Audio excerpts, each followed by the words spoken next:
Hi, Dave Adams here, just doing some reflecting on the game testing we did last night. We went down to Vault Games in the city, sorry, at Brisbane City, and they're a really excellent group of people there, by the way. And they put on an R&D night once a month, and so they try and get people in. People can bring designs, and they can test each other's designs, talk about what's good, and you get a sense of what goes on. So last night was the first playtest I did with people from who haven't played the game before. So the only people who played it prior to this was Ricky and myself. So this is Divided Kingdom, by the way, which is still only a working title. My heart's not set on that title as a final title. But yeah, so I took it down and we got it set up. Ricky had a game that he'd put together that day, which was actually had some really cool mechanics in it, which I'm kind of excited about for him. Really hope we can find something to do with it, which is, yeah, there's some really great ideas in it. Anyway, so I set up the game, and I got to introduce it for the first time and walk people through it for the first time. So it wasn't a flat out, it wasn't just a playthrough where I give them the rules and I just watch. I figured it's the first playtest that I've done with anyone. I'd probably get a couple of chances that night. So I walked them through the first game. But I pretty much held back on how to play the game. I wanted to see if they could see how to play the game rather than me tell them how to.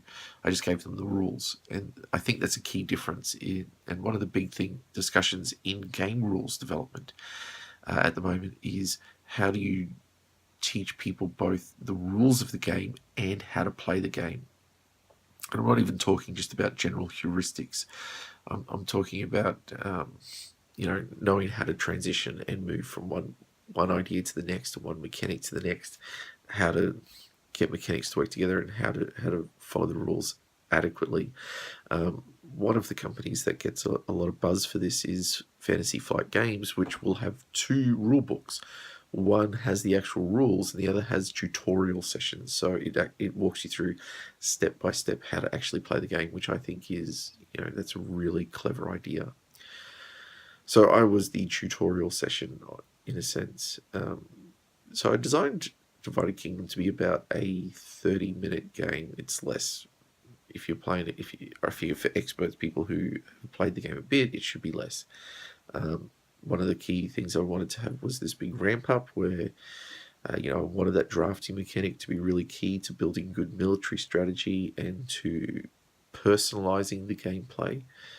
And I talked about that previously, that was one of the things that had this area control element, but it was the drafting and the deck building that really brought the power of the individual into the gameplay experience. And one of the key rules there, one of the things I think makes the game unique is Ricky's suggestion of, because initially I was going to have a lot of deck thinning going on and the ability to thin the deck, but Ricky's idea of you just, instead of drafting a card, and having to use a card to thin a card, you just get rid of the card outright. And so every purchase removes a card from your deck, which means you never actually go over the number of cards that you start with. So you're just constantly cycling through 12 cards, which I chose 12 specifically because you draw 5 cards, but it means that you've got a hand. If you purchase a card in your first hand, then you've got a second hand, which is just standard, but by the third hand, you've got the chance to start drawing straight into your new cards, and that starts to happen really quickly. So that was the intention. The actual gameplay, which Ricky will upload later, he's going to go through and edit some of the really dull bits out, because it took 2 hours to play. 2 hours. I was flabbergasted. There is a lot of me just doing this, trying to work out what was going on. It was such a jarring experience to see just how they didn't take to the game the way I intended. Like, there was so much hidden assumption in the gameplay, and Ricky, when I played with him, seemed to take to it. But I think in some part, because we game together and we talk a lot together, some of those assumptions were perhaps part of his assumptions too. I'm not sure. But a couple of things happened which I thought were really significant. Firstly, 2 hours. Come on. This game should not take 2 hours. I was amazed that it took that long. And I was really concerned that with it going that long, that the interest in the gameplay was going to diminish. Fortunately, the really positive thing to come out of it is that they seem to quite like the game still, even though that this is a pretty early prototype and there's a lot to fix and a lot to go through. They really seem to enjoy it. So that's a huge bonus. That's a big positive. It seems quite genuine. It wasn't just, oh, yeah, nice game. It was, they took the time to express why they liked it. And I thought that was good. I appreciated that. It seemed like one of the key factors was, I think, one of the players was an optimizer.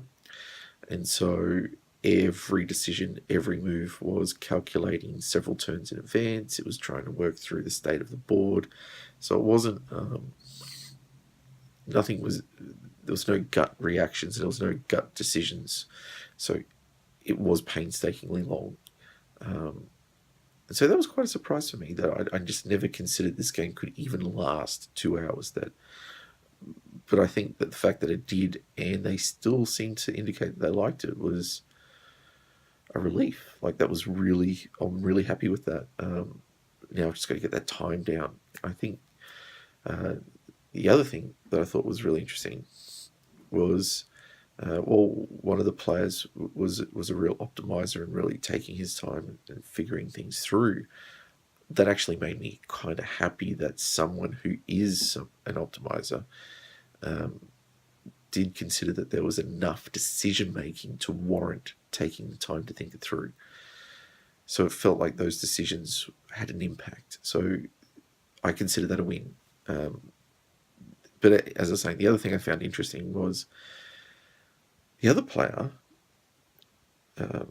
Tyler. He didn't draft any cards. He just played with the base deck. And what happened was, through the course of the game, the intensity of the game and the action of the game was entirely focused on the area control, which makes sense. I mean, that's how you get your victory points. It's what's in front of you. I was really thinking through that, because I'm like, oh wow, like, why is he not drafting any cards? He couldn't see how they affected his gameplay. He couldn't, when I talked to him afterwards, he was saying he couldn't see anything that was going to help him. He didn't really want to use the funds. He had like 30 golds at the end of the game, but he didn't do anything with his money the whole way through, and the money didn't count towards victory points. So it was really interesting. Like, he was just happy playing through one card at a time, just going through the whole, just doing whatever was on the card, like on the base deck. In the end, he lost, and it seemed almost like a blowout, because Mark, the other player, did purchase 2 cards, and they came up regularly, and he invested heavily in the strategy of just swarming the board, which he did, and was able to completely optimize that, like, just to completely take control of the board by swarming it with these mostly 2 cards. So he drafted 2 cards. By the end of the game, after some game talk, I think it was right at the end of the game, the other guy, Tyler, did buy a card, but he misread it, and it didn't help him at all in the end. In fact, it decreased it increased, the deficit between the 2 players. Even still, the deficit really, I think, was kind of good, because giving both of the players characters, they had ways of it gave them gameplay strategies, So for Mark, he had a character that would score 3 victory points if you controlled a castle during scoring.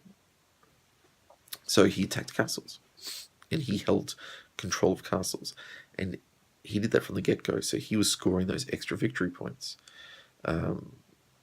Whereas Tyler, who didn't draft anything, his character would score an extra 2 victory points for every victory point scored during the game outside of the scoring phase. So that meant that if he played a card that had the action of gaining victory points, he would gain an additional 2. Now, all of those cards were in the drafting pool. There was like 5 cards that went through the drafting pool during the game that could give him the ability to be scoring victory points and then getting those additional 2 points on top of that. When you looked at the deficit at the end of the game, and it wasn't a huge deficit. It did seem like it was closer to 20 points by the end.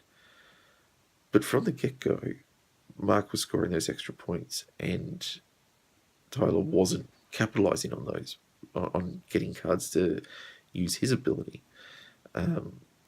If he had gotten even 1, he would have gotten quite up there. He would have, there was 1 at the very start of the game.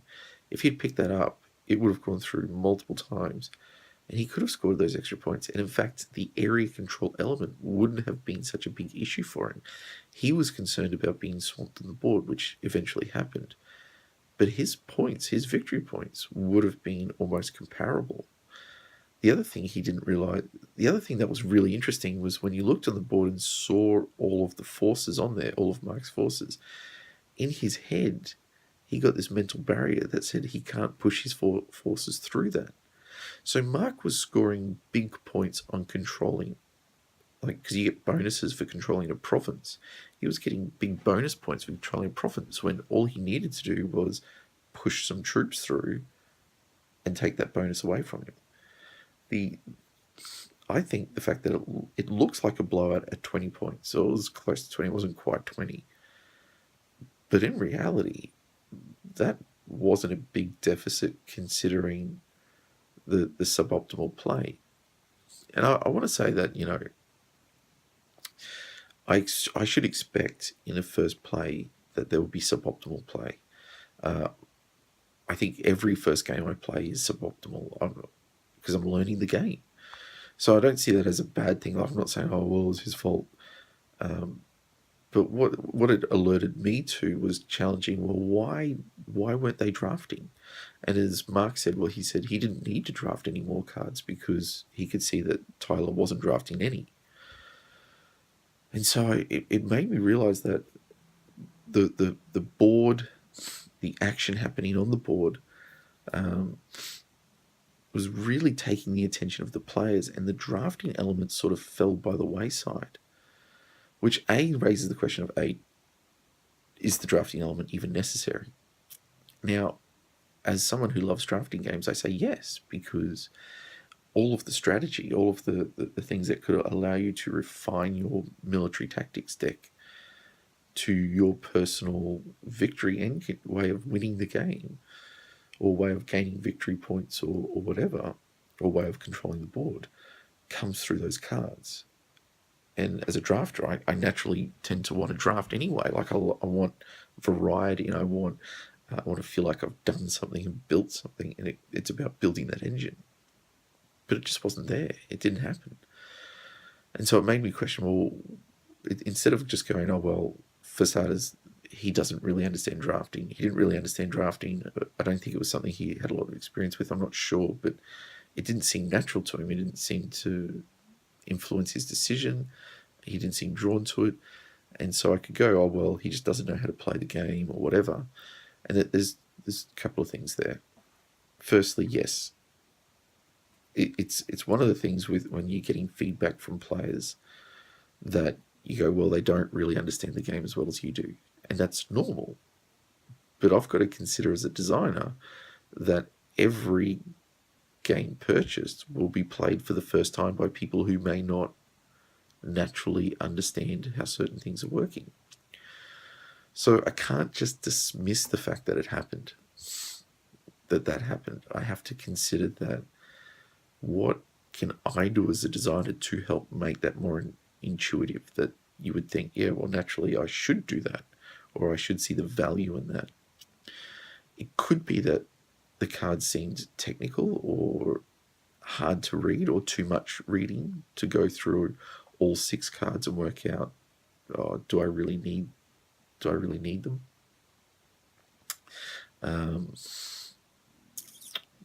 But I don't know. It's the other thing I'm thinking is, was it really valued or seen as part of the game? And that's something I'm working on at the moment. The interesting thing is that when I designed the cards, it was so that the idea is that you could play them individually, or you could choose to discard 2 and increase the distance you can travel. So that would allow for getting to territories before someone else, or moving few troops along the board further, or or swarming the board. Like, I could bring 5 onto the field, but as they pointed out, why would you do that? Because I can still get the same bonus. I've had to really think that through. Like, why would I discard more than that? Because you're just going to replenish your hand. You have to use all of your cards. It didn't really fit. It didn't make sense that you would discard 2 to get that bonus. But some of the military tactics cards do require you to discard 2, which is fair enough. So at least you're allowed to. But if you had the choice to, why would you? It doesn't make sense. There was no need to rush across the board for them. They didn't seem to find any reason to swarm any sooner than what they did. They could just put stuff on the field. And they said the big bonus is that ability to respond to your opponent was huge.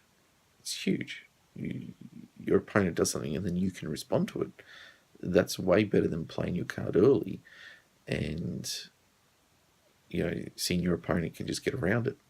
So I've had to think about that, and I've got a few ideas. So I'm gonna show you some of the components and some of the problems that we ran into, and talk about some of the solutions that I'm problem solving through this week, and maybe thinking about some of just thinking through some of these problems a little bit more and seeing what I can come up with. So let's have a look at the actual components. So this is the board. This is the original board, and so you've got your water through here, and all the different. These are the territories, your mines, your castles. These black areas mark the provinces, and so if you control a whole province, you score double for all of your territories that aren't battlefield castles or mines. Now, of course, one of the issues people raise at the end is that these are quite big to actually control. And so up here, some of these were smaller, easy to control, but these ones were really big for this person to control. So I had to, which I thought was counterbalanced by this, but the reality is that got pretty much ignored the whole game. I think these two squares got 1, 2, 3 got a token from this player, but pretty much ignored the whole game. And so this battle lines just sort of met down here, and there was a lot of backwards movement. So this was Mark, and he sort of that was Mark, and so he built back this way. When Mark was here, he built this way. Tyler had this, and he built this way because it was upside down to me. But he went backwards. They both built backwards initially, and then there was no interaction between the forces. Now the forces come together on the board, and the basic mechanic is essentially, as I said, like 8-minute Empire, where it's just the most in any given area has control or dominance. But the reality is that this board filled up really quickly, and one of the things they mentioned is that they would have liked something to do with where you lost troops. And there are ways to lose troops in the military tactics drafting pool, but not in the opening decks. And there's no real battle mechanic. So I'm thinking about that. I think I do agree that you need to have more of a risk in going into areas, and you need more of something to do with pulling troops off the board and putting them back on. But I've got a couple of ideas, and I don't know where I'm going to land with this, but there's a few ideas. The other thing was that this was a real pain because only one card in the drafting pool the whole game had the word ship on it, and you need the word ship on a card, on a movement card, to move troops across the water. So neither player got to move across the water.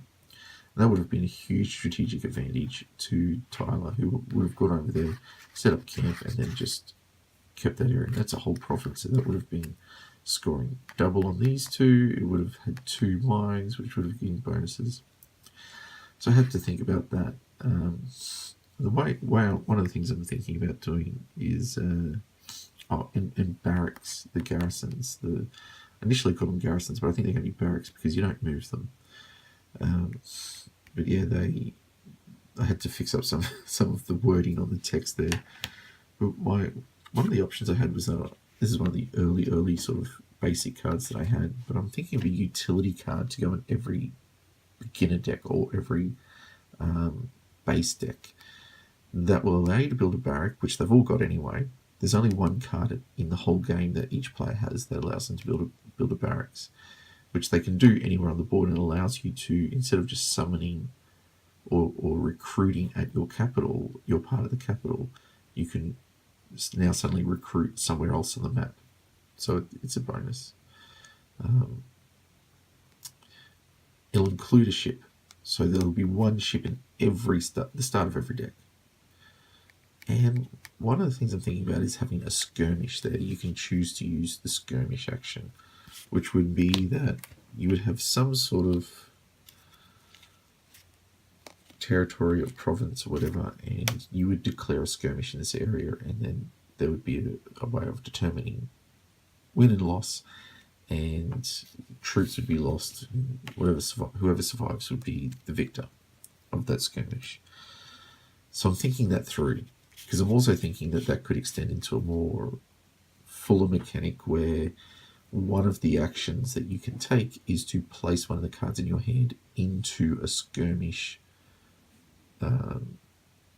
or secret tactics deck sort of thing, where you draft your card, you take the card out of your hand, you place it face down, and you have 3 cards in total. And at the end when you go to upkeep, at the end, so if you go through your 3 turns, you go to the upkeep, then the battle mechanic kicks in, and where there's conflict, part of the resolution is that you have your standard way of resolving the conflict, but then you can activate your 3 military tactics there to influence the battle. So I haven't decided on that yet. I don't know. I'm still thinking that whole thing through. In terms of what I'm going to, including the ship, will mean that everyone will have the ability to go over here straight away. So that's a given. There was some thoughts that came up to me about this, and I really struggled with this here because I knew from the outset it's going to naturally incline people to go and spread out this way, which is what I saw. It's exactly what I saw. And I'm wondering if this needs to be the case, if this is the whole capital city, or it's the country, and you've got a character which is influenced by whatever.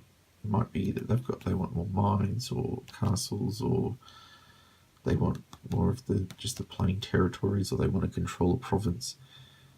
Then maybe there's a credibility that whatever character you draft tells you where you're starting, what your starting territory is.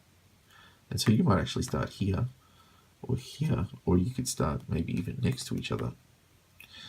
And then the race will be to, I think they'll just create more conflict, or give you it'll stop this from happening. I'll try and avoid any of the territories just being right next to each other. the hard part of that is balancing to make sure you're not giving too much strategic advantage to any side of the map. As for the map, there are some clear improvements that need to happen. I need to move castles around, I need to move these around. I don't think you can win any victory condition at this stage other than victory points. So I need to consider, battlefields, the number of battlefields, how these are spread out, and how these are spread out, the castles and the mines. One of the things they did mention was that they wanted mines to actually have a greater impact, and so some of the things I've been thinking through include, like, normally at the start of each turn you get this bonus, and there's no real reason for that except I'm going to be calling that like taxing the people, because if you're trying to run a war, you want to tax the people. However, I'm going to take that away on these two, because just the first one should have a production phase for the round. So this is a whole round, and you take 3 turns in each round. And one of the things I'm thinking of is just you get rid of this, and you just have the mines gaining money for you on these two. So unless you have mines, you're not making any money on these 2 turns. And I'm going to up I'm going to up the amount of money that the mines give you to 2.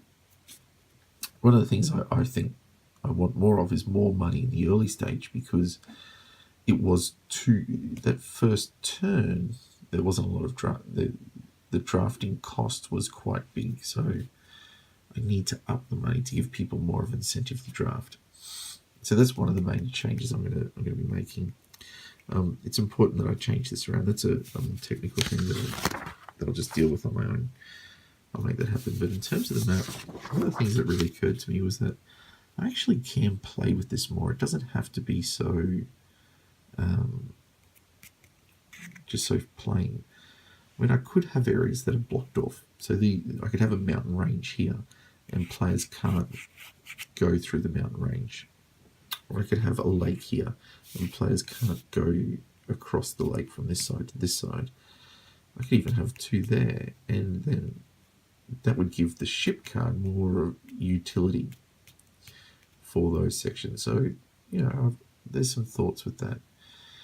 The reason I like the idea of every individual character having their own starting area is that it would also mean that I could probably open this up to a 4-player game, where I'd probably have 2 maps, but having these areas blocked off from each other could provide strongholds, it could provide bottlenecking, it could lead to some more on-board strategies and tactics, as well as giving people a reason to, like if they're over here and someone's over here, then, I thought, why couldn't there be a person here and a person here? Why not have 4 people on a board? I just need to do a bigger map. I'd probably do it like Small World and have a larger map and a smaller map.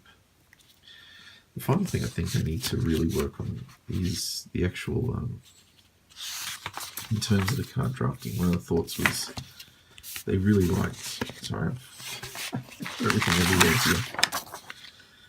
This was my rundown, but the way I set it up actually made them think in terms of, well, why isn't it? Why do these just all get swept away? What if these stayed? These got swept away, and these went over. Kind of like Viceroy with the different cards, where the cards flip over, and then the new ones are dealt out here. I could put these on 0, and then have these at just like +2 to the cost of each card. So the cards have their own costs.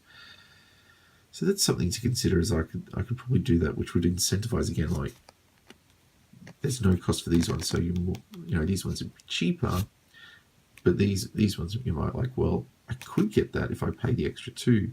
I could leave it to there, but someone might get it before me if they're going over. So I don't know, there's some things I'm thinking about.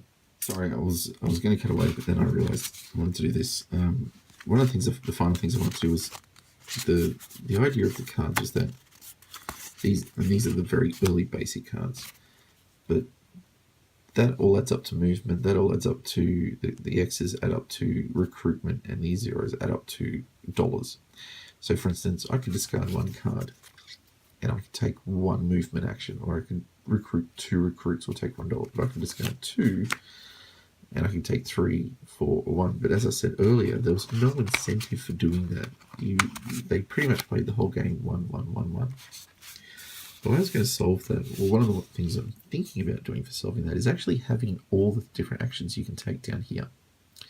So instead of it just, gain a coin, it's now taxing again, going back to that whole idea of that's what the feudal lords used to do, they would tax to make money. But anyway, the idea is that this would become almost like a worker placement thing, or I don't like that idea. I don't know if that's the right word for it, but each player would have 3 generals. So you'd have 3 tokens essentially for your colour. And then the first player token would actually be, the benefit of the first player then wouldn't just be about going first, it would be being able to choose what you were doing. So you could choose to go, you could choose to draft a card first.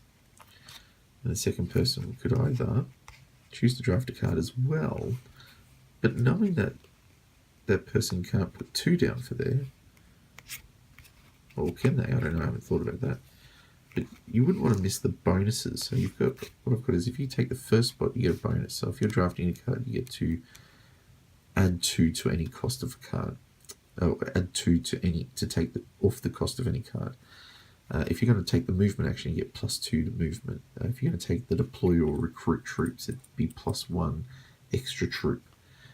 If you're going to tax the people, you get +2 $2, 2 gold.